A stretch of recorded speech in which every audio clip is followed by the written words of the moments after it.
How to get a refund on Temu without returning the item. Now, as of 2024, the very first thing that you would like to check is to go ahead and read and understand the return and refund policy with the Temu's official website. Now, once you have fully understand that, you have to know that unfortunately they do not offer exchanges at the moment, but the only thing that you can do is place a new order and initiate a return of the existing order.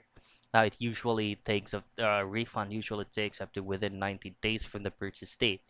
Now, for you to be able to get a refund, all you have to do is just go to the Timo's official website or through your app. Just simply tap on your account or your profile and then just go directly to contact us.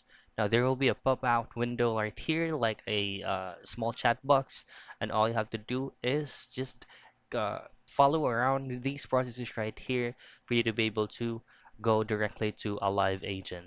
Now you'll just have to explain everything. If you have photos or videos from that item, then that's good. Then you'll just have to upload everything here and let them know that why you need the refund or what is the return is all about. And you'll just have to wait for the Team's customer support to get back to you. Once everything is set, you should be able to get your refund without returning the item. So that's it. That's your last resort that we can do for us to be able to get a refund on Timo without returning the item.